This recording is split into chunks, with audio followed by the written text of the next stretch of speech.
Hey, let's talk about the Stock Act, because that was passed this week by the House. You made some adjustments to it. The Senate voted on it first. They approved it. Sent it over to the House.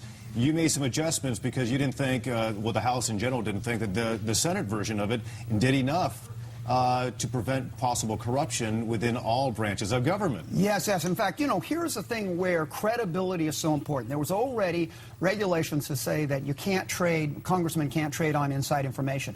But the doubt was there. So to take care of the doubt, we went with the Stock Act. Now, I was one of the co-sponsors. But what was really great about this, by the public bringing up this concern, it pointed out that, wait a minute, the legislative branch might be covered, but the executive and the judges, you have people that are working at the FDA that may want to keep a product off the market because they have other investments. We had a company that had a melanoma scanner that could detect cancer.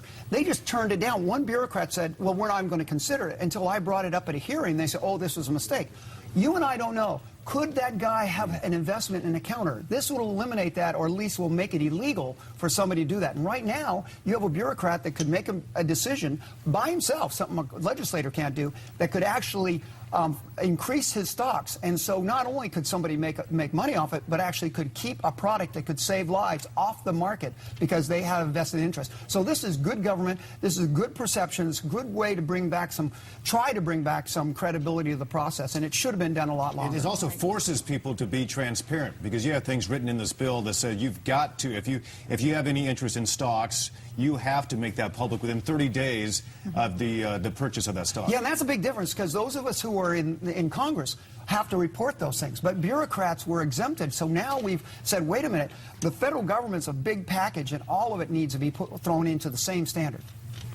All right, let's just real quickly, jobs, that's a big issue. Everyone's talking about the economy and trying to bring jobs back to San Diego. How do you plan to move forward with that if reelected? Well, I'll tell you, I think before I'm reelected, I'm trying to get right now for people to see that regulations are stopping it. And, you've got Republicans say they don't like it. Democrats say, oh, regulations aren't that bad. I was a regulator. I worked in this. I was on the Air District. I was on the Coastal Commission. We do have an effect.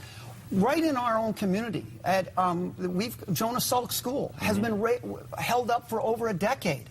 When the president talks about we should build more schools, Mr. President, why don't we just give them a permit to make it legal to build a school that has been 10, 20 years waiting? There's some mothers there that said their kids are totally grown now.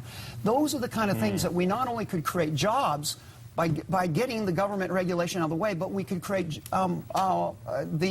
the schooling. We've got a research facility in Torrey Pines that was held up until I wrote a letter to the bureaucracy. They just called me up, told me last week, Brian, they finally gave us the permits. This is the kind of thing that we've got to make it legal to do it. And it's not just education, not just research. We got environmental strategies are being held up, but I wish both sides would get together and work it out. And I hope that we can work this out. If not, I'll bring it before, ask it be voted on Congress.